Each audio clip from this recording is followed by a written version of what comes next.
Good, okay, so, we should take a roll call. So. Go ahead, begin. Graham Copeland here. Jim Cornwell here. That's one time you here. Carl Dress here, Adam Crum here. and Kevin Walsh here. Kevin Block. Kevin Block is here. Okay, great.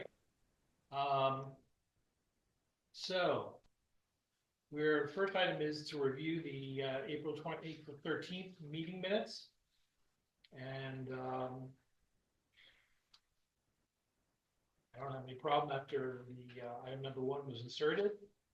And so I have a matter of clarification, that is just to insert addresses into these properties in question here. So the public school building being 201 Sabine Avenue, St. Margaret's, I'm sorry, starting with the post office, 144 North Narberth Avenue, then 201 Sabine, and then St. Margaret's at 227 North Narberth Avenue, Narberth Borough Hall, 100 Conway. Just for clarification. okay. Yeah, that makes sense.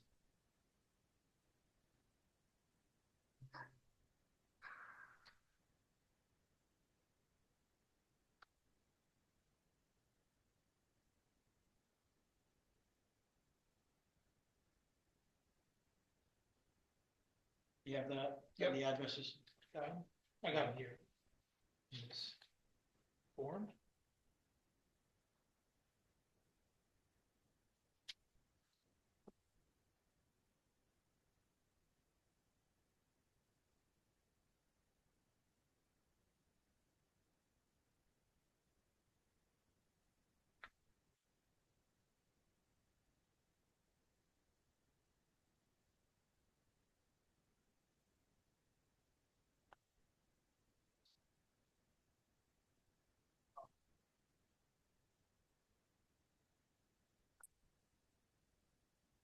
Okay, any other questions, comments?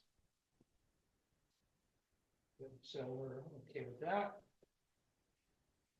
And I wanted to issue, So how about a motion to approve as, oh yeah, Amended. as revised? Motion to approve as revised. Seconded. okay.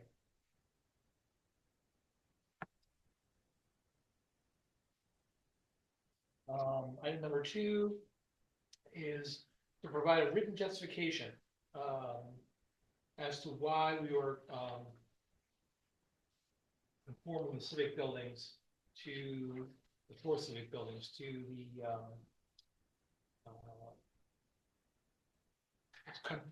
contribution resources. The borough would need property owners to contest the destination if wanted. So this letter will essentially be, in effect, our justification against that. So I'm going to give you and that's one of those. Oh, sure. So you have until Friday to read through it, and you can comments, do whatever you want. Who did this right up? Mine, I did. Okay. Um, So this is the justification we're giving draft. yes. Okay. And from here it'll go to the borough, the borough commission. So that's, who's the borough? Is that the council? Yeah, council. Okay. Very good. So So do you want comments from us by yes, Friday? if you have any comments, I want them by Friday. Okay. Friday at 5. And send it to my my personal email. Okay. Could you send this document to us as an email? Sure.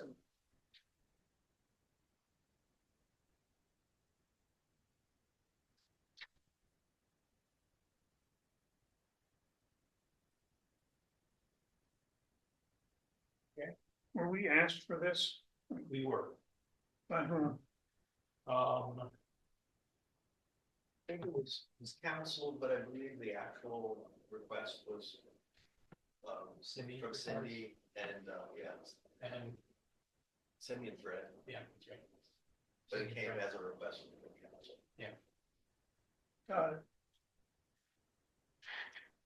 So, I think specifically they were, I mean, at least Cindy was most interested in the post office initially. she was. And then, in discussing it, well, it makes sense to look at civic buildings in general because, Mhm. and being both school and that these were all constructed post World War II. The argument being that in general, Narberth's civic development really is a post World War II thing, and these four properties nestle really well in that, both of its schools came during this period. The post office moved from its, previous location into the new building. So, so that was what, the feeling was that looking at these as a sort of, as a class of building made sense. Yeah. And that it made it much more logical, to sort of see these as a group of related buildings, yeah. We looked at the residential properties as well and decided to go in a different direction. Do we need to get into that whole discussion? No. No, I don't think so. I mean, I think that,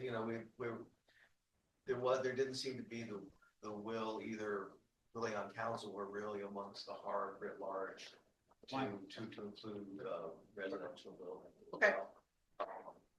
I think it would have made sense, but there just didn't seem to be Great. the desire of, we had presented that whole argument to council and it came back where they didn't embrace that.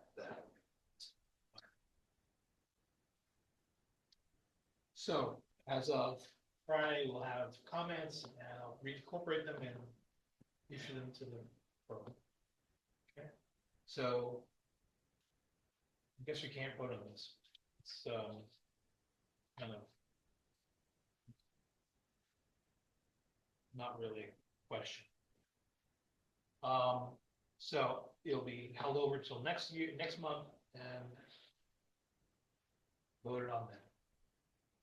Well, I think we did vote on including these We did. four properties, so, I think we've agreed in In principle. fact to this, but just not in terms of the wording of the letter that will go to council, right? Okay. Okay. So. I guess Elon has, We have a guest. no, we don't.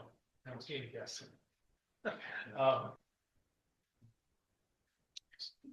Elon Elton, has what property? yeah, he's bought, well, I think he's, Looking at mine. yeah, he's looking at buying 104 North Essex, which is adjacent to this property.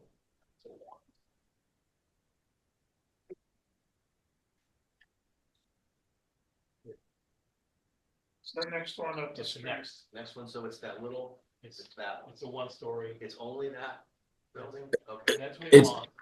It's that 1-story building and the 2-story DEA building right next door. They're actually one property. Okay, Oh, yeah. Oh, the two-story next door. Okay, right. Yeah, so he's looking at 104, 106, and 110. 106 and 110 are like that dentist office and driveway with the garages in the back.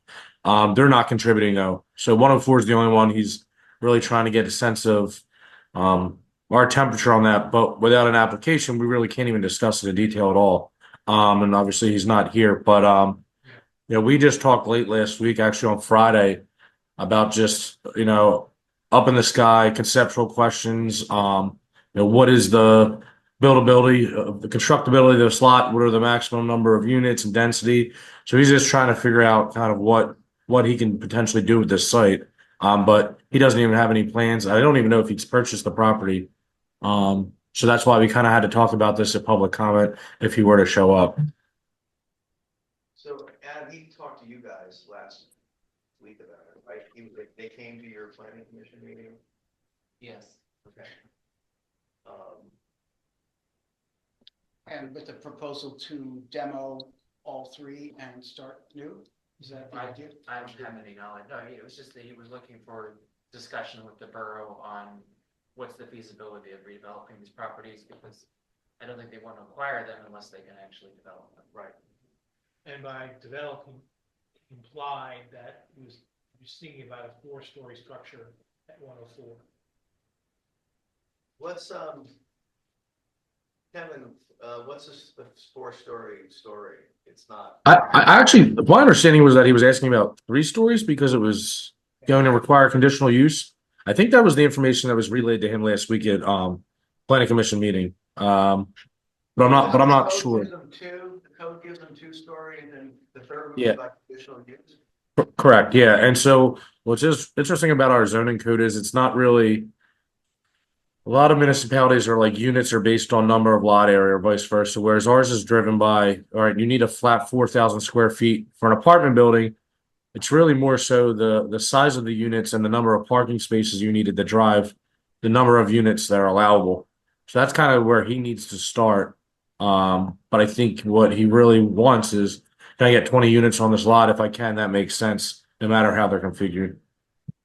But Kevin, we would require ground floor retail, correct? I think the district, let me just double check while I have you. Give me 1 second. I was suggesting that to him because I think he was looking at some of those density bonuses. Let me see if apartment buildings even allowed in 5A, which I don't think it is.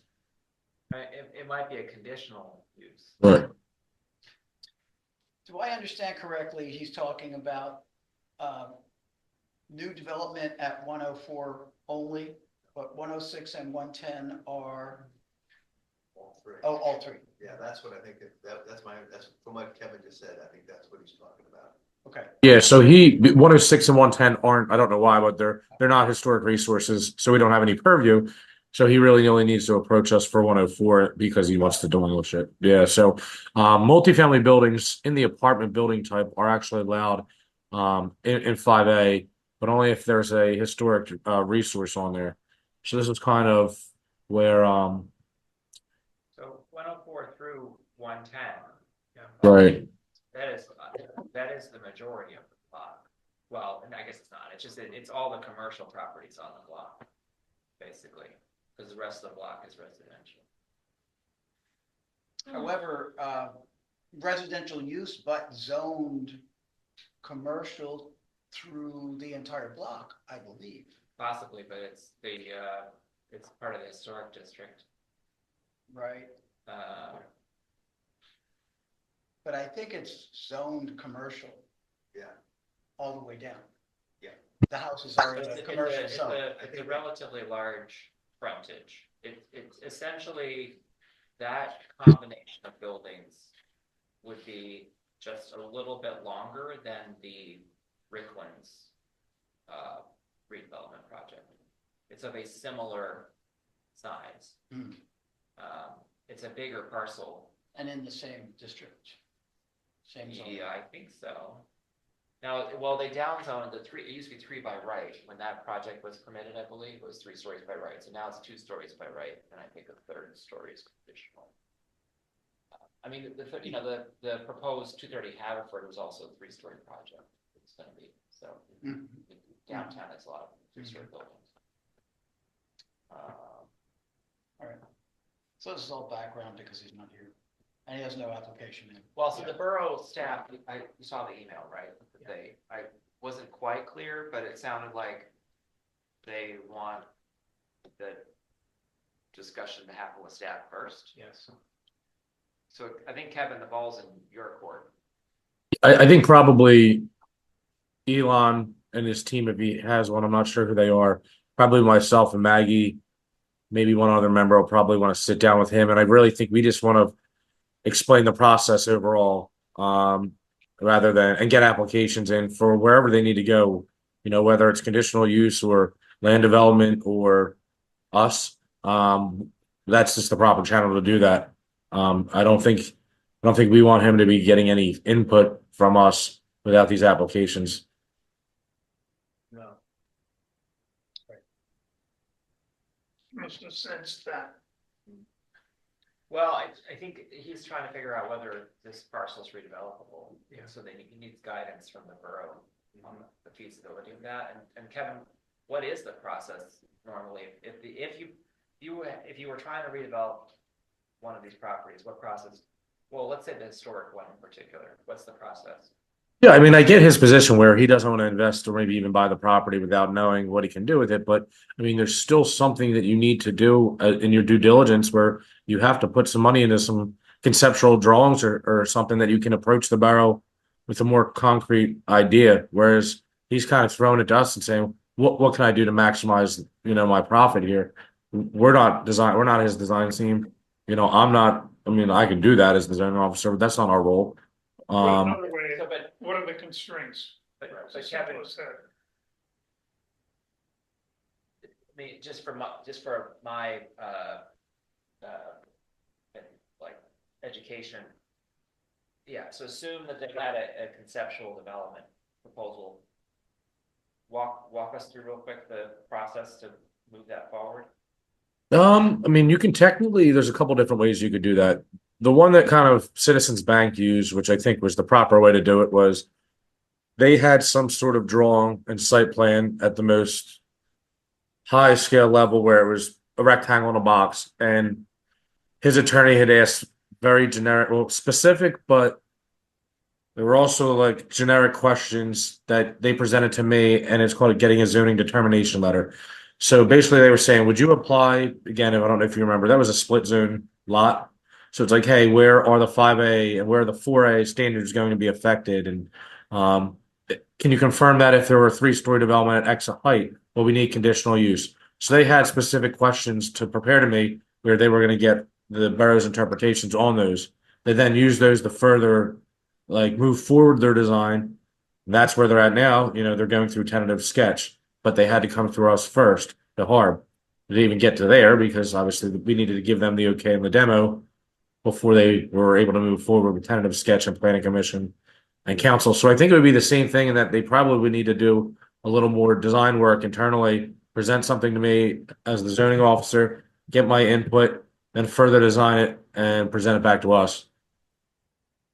Yeah, I mean, because we do encourage, and it never really happens, so often doesn't happen. We do encourage people to come in as early as they can for a conversation, and the idea is before they've spent a ton of money and have themselves emotionally committed to a direction that, when we like talking to people early, so this seems like it would fit into that. Yeah. However, this is a little different because you've got new construction and a whole different set of parameters on the design of it than like an addition on an existing Well, building. does he Yeah, have the right to tear the building down, 104? no, he does not. Yeah. So you got one of the And I'm three not is sure he has contributing. the right to tear down 106 even though there's a new building in the front, it's attached to a house in the back, like many other buildings on that street are. So I'm not convinced that that's not a building that would, I mean, it would certainly come under our purview for COA, I think, because I think it is listed as a contributing building. Kevin, how do you? Yeah. 101 on our Excel sheet that we use internally, 104 is identified as a commercial property, year built 1926, contributing resource. 106 is downtown road type residential, circa 1965, non-contributing. That's 106. And 110 is office building, 1960, non-contributing. So Yeah, I'm not sure if that's right though, because that wasn't a new, that 106 is not a new building, it's an addition to a building that sits behind it. let me just double check because that's the Excel sheet that was given to, I mean, I didn't create that. Yeah. Let me take a look at the, while you guys are discussing this, let me take the actual historic map that's adopted in our code and see where that breaks this one down.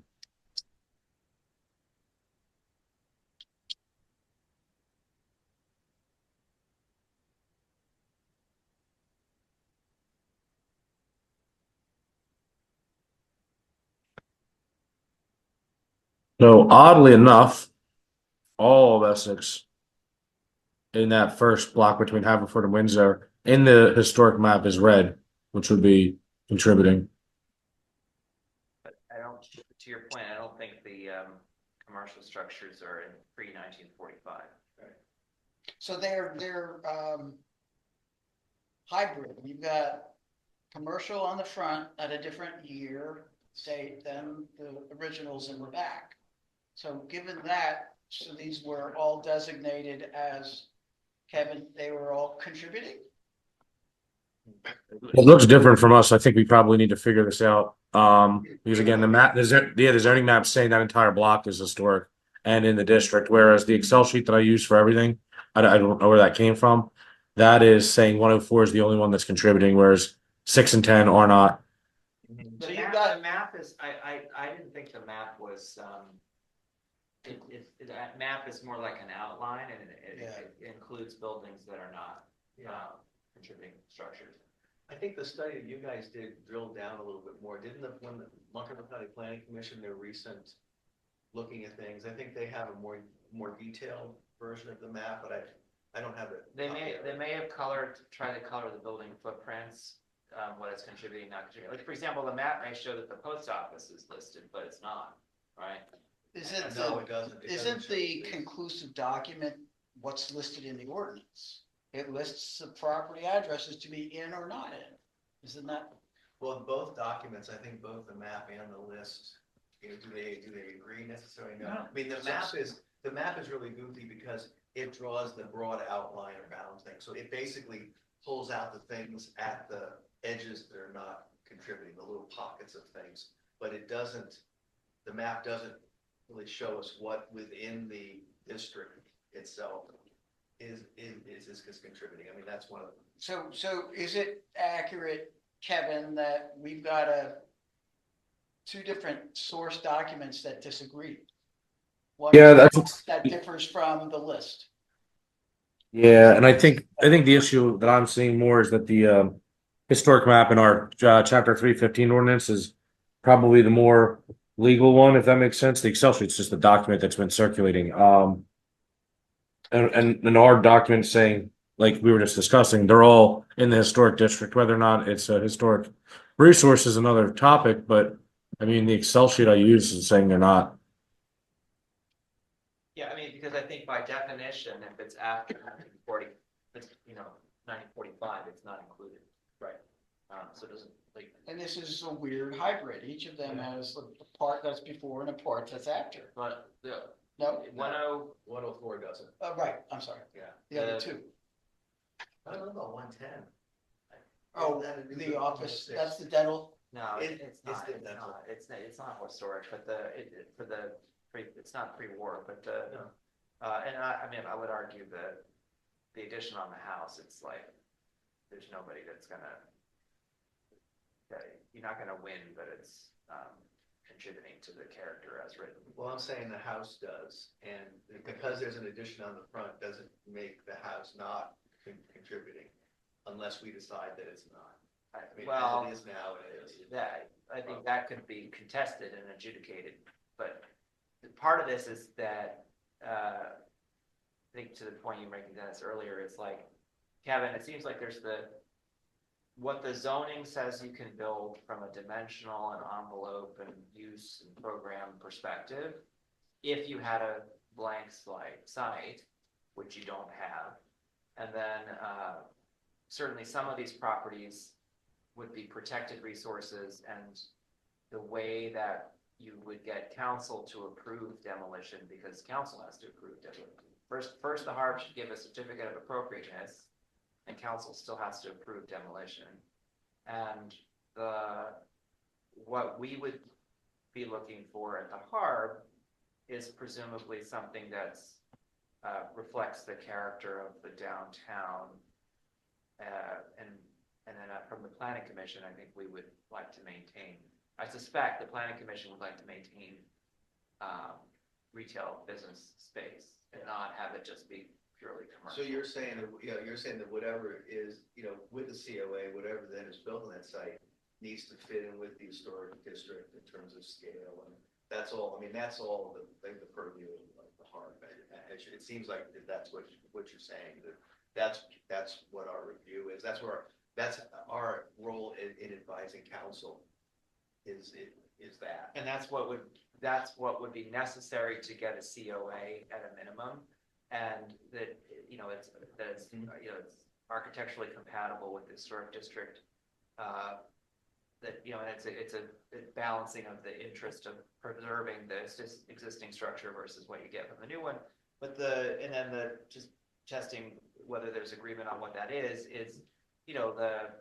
we have this Citizens Bank project and we went through that process, and it's a brick building with the store piers for the storefronts and so on. And then we have a building across the street where the Ricklands building was, and that's a 3-story downtown mixed use building. I think some people wish it had more architectural detail and maybe different structural design or whatever, but I wonder who that could be. yeah. So, and I would argue, like, I don't think it's great that it has, or like, I'd prefer again not to have an open parking garage facing the street. But we prefer to have businesses, right? Not just parking. But if they could satisfy those criteria, then it might be feasible to. So this site, Kevin, would require first floor commercial, correct? Again, I'm just skimming over it, but I see that 5A actually does allow it allows multifamily units in 2 different housing types, one being mixed use, obviously with a commercial entity to it, but AB apartment building is actually permitted by right with a footnote 4 that actually doesn't even apply to this district. That applies specifically to corner lots that have frontage on Windsor, i.e. the Elm. So Yeah, that was the loophole for the Elm, right? yeah, so I mean, again, just looking at this while we're talking, it looks like apartment buildings without retail would be allowed by right here. And I think that would be by right, but the 3rd story is what's pushing them to go conditional use. But why, but there's no frontage on Windsor. No. So right. So that's for the if this were an apartment building on that frontage, it would be allowed. Sorry. Just a moment. Okay, so, Yeah, it's just I've never done this review because there's no application, but yeah. So it looks like apartment buildings are only allowed if you have a frontage by right, if you have a frontage on Windsor. So we don't have that. So it's the only by right use is mixed use, which has a footnote 1. So this time. And that well, could that commercial use be office instead of? No, I don't think so. Cannot be, so it couldn't be an agency, insurance agency, No. it has to be retail. Please. so that again, I don't think that's right because the only thing we don't want that is on the ground floor frontages on Haverford. Retail-ish. Right. Office, like. So like an dentist, agency, it's is like still- we have dentist office and things that look, we have other types of businesses besides. Yeah, retail. but not Right. desirable. Yeah, so all the office and professional services have a footnote 2, which precludes them from being allowed on Haverford, but not Essex. The only Essex kind of provisions with footnotes are those personal care ones that have to do with the proximity to other similar uses that we've discussed previously. Okay. Got it. Like the hair, nails, and right. We have a restriction on proximity to another of the same category. Right, and right now I think Planning Commission's discussing that indeed more in depth because that personal care or personal service use is so generic that it includes barbershops, nail salons, laundromats, yoga studio, anything related to fitness. So, like for example, right now you can't have a laundromat next to a nail salon. They're really not the same, and that wasn't the intent. But right now, that's how it reads. So, I think Planning Commission, Adam, correct me if I'm wrong. That's kind of what they're trying to work on right now with as it relates to fitness entities. Yeah, I may misunderstand, Kevin. I think you can have a laundromat next to a nail salon. You just can't have 2 nail salons next to each other. But I could be wrong. But there's not a definition for personal fitness businesses, and so Planning Commission's conceptual recommendation is that we define personal fitness facility, businesses separately from other types of businesses explicitly. And that we create a spacing requirement on Haverford Avenue, or maybe it's the whole downtown, I have to check. Yeah. But 350 feet between like uses. Mm. Kevin, it's not, I So it think, would be as narrow as like nail salon, hair salon, that specific? Or, well, I think for the gym, the question is like, like a yoga studio is not the same as a gym.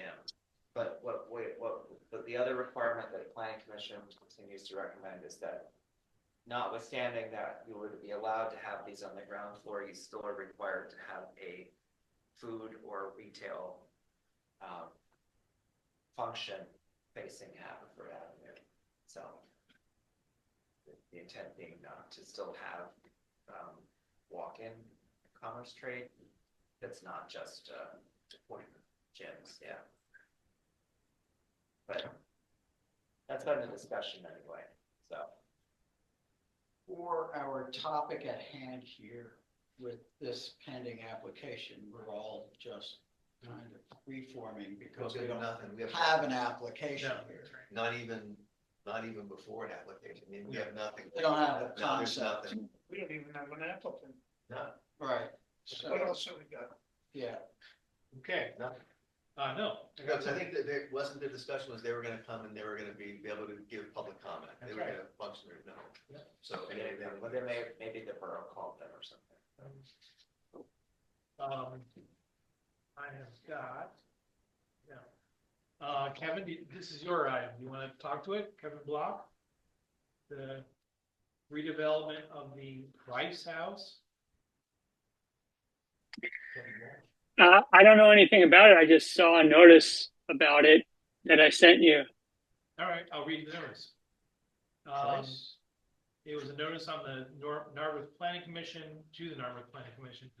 The summary is the applicant, Price House Development LLC, proposes to redevelop the property by demolishing the existing addition on the Price House and the construction of a 4-story, 20-unit condominium with under-building parking on the ground floor. The plans indicate the Price House will remain and altered for future use. The property is zoned in the 5B Montgomery Avenue zoning district and the Narberth Historic District. The property is served by public water and sanitary sewer. So we're right back to where we started. The well, did they applicant- the reapply? We applicant- already saw this The applicant application. pulled the submission.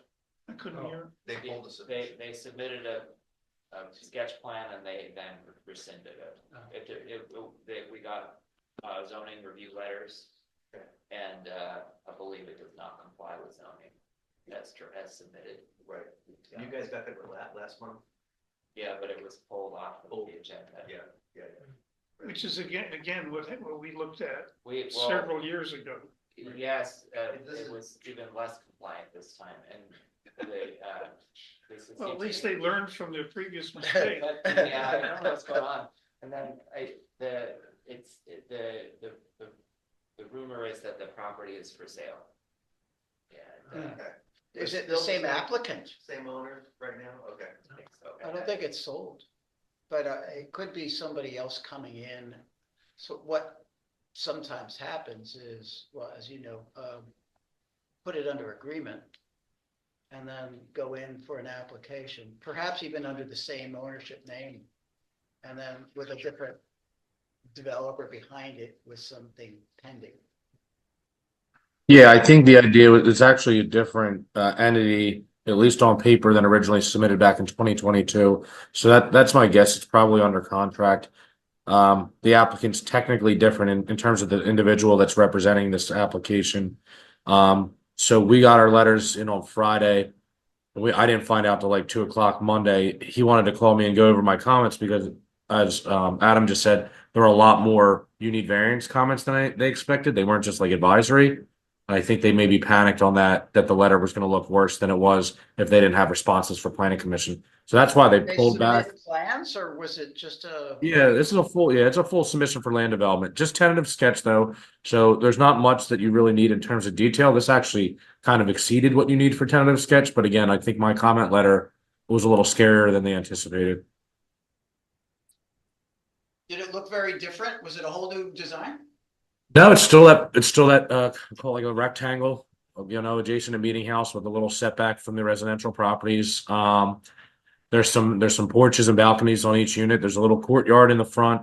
I think what changed was the a couple iterations back in 2022 had a little retail space to it, whether it was a coffee shop or a gym that was going to be for residents only or for public use. That's gone, so it's a straight apartment building. And I think they were just asking from me reassurance that their zoning interpretations were accurate in regards to what would be HARB's review because of the demolition of that rear structure. And again, we've already discussed this. It doesn't fall under our purview, but I think they were still just trying to get our opinion on it. Well, that addition does fall under our purview. The one in the back's actually in the third lot layer. I think Nah, you know what? But it's visible from all sides. It's within the period of significance of the building. That's part of the building. So it's not like an addition, they're proposing to put an addition and we don't have a purview because it's in the third lot layer. That's part of the historic building. So to demolish it, that's kind of a whole different ball of wax. And we advised them on that at the time. That we thought that demolishing part of that, because there were a couple of additions back there. And then the garage addition was okay, but not that kitchen L that's been there, we think, since the latter part of the 19th century. Which was stone. Stone. Yeah. Yeah, so. Yeah. There was also a matter of the design, maybe we got a little ahead of ourselves, but there was a question of getting underground. Remember there was the slope of the access off of Montgomery Avenue and getting into the building with the That proper part got better. run and slope of the ramp. Yeah, now that And they were going to remove the side porch, were they not, to try to get that? that's changed. Their main entry wasn't gonna be coming in off of Montgomery. I think didn't planning commission talk about, maybe having it be off of Meeting House. That And would not make coming more off- sense. Yeah, I thought- 'Cause that I was thought an they extreme, asked. The plan drop. doesn't show a No, driveway on it doesn't show it blowing through right next, remember it was gonna blow through the underground parking right next to the historic house. It's not showing that anymore. I think that sort of the house to the Mhm. street and the Mhm. side was much more intact. And then you got this, I mean, my main concern really is the impact of this huge structure right cheek to jowl against the houses on a Meeting House. It's supposed to have a 25-foot rear yard or something, and it doesn't. It doesn't, right, yeah. we also had the consideration of the tail wagging the dog. Of the addition or the new being much, Yeah, it's not connected to the house, basically it's, oh, it is not. I don't think so, it's later, but again, That's it's how they kind got of around moot, it. it's kind of moot at this point if there's nothing to, Right. Well, Okay. wait, Any other I'm sorry, details? there was a resubmission of a plan. There And was it not, doesn't meet, oh, it was rejected. It was withdrawn. Withdrawn. As far as that's the last I know. Okay, so they came in for some informal review. They did Yeah. not. It's a formal tentative set stand, which is part of the first step of land development. It got its letters. They didn't withdraw their application. They just withdrew their themselves as like an agenda item to be heard by planning commission that month. They have the ability I already met with them last Wednesday via Zoom, their whole team, to go over my comment letter. They need to meet a deadline of the 15th, next Monday, to get us back a resubmission in order for us to have a re-review if they want to be heard at the July meeting. So technically, they're kind of still in a formal review period. We just need to make sure that they have resubmissions in time, and then hopefully they do the July meeting and get feedback from planning commission. And then it would go to HARB the next week then? Or you're saying All right, so your interpretation was it didn't need the HARB or? so for COAs, a property owner must obtain a COA if a contributing resource is proposed to be demolished, or if an alteration, which that would be that, or if any alteration is visible from a public way and located within the first or second lot layer of the property. So our purview is if an alteration is visible from the public right away and the first or second lot layer, COA is required if a contributed resource being demolished, just period. Yeah. It's a partial demo. It is a partial demo. It'd be a partial demolition of a contributing resource. Right. Yeah. You're not So they're- demolishing the house, but they're demolishing a part of it. Yeah. So what had changed? So if I guess we were all on HARB still, what was the discussion back then in 2022? Because nothing's changed in terms of what they were demolishing that back left side, or if you're looking at it from Montgomery, I think they were going to demolish the front porch if they only had to do access to like an underground parking facility, which is Right. not the case anymore. They were always demolishing that kind of back addition, which ended up being the entrance to the consignment shop. That hasn't changed. What was the We're verdict always on that? advising against that, Kevin. We've been consistent of advising against that. I think we were less consistent about that side porch. That they were gonna blow the. I had objected at the time about the addition. However, then I looked back at it to see that it was stone and not block. Very And, substantial. and I think that, you had, also identified the date of construction on that, right? I think we saw it turned up on some, late 19th century maps. So, yeah, so it was there, but it had another addition. It had that other garage, that freestanding garage, which was much later, and it had Right. another garage attached to that addition on the side, and we weren't Right. gonna argue for the retention of that. It was only that kitchenelle, that stone kitchenelle. So, that I think we're advocating for. Yeah. Right.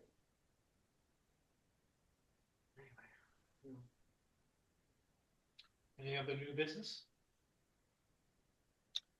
Just to continue on that. So they pulled back and there's no plan for us to look at, even in a draft. Is that correct? Okay. Thank you. That's it. So Motion Motion to adjourn. motion to adjourn here. Second. Motion second. Right. Okay. Thank you. Just point of fun. See you, Kevin. Thank you, Kevin. Hey, Good night, Kevin, all.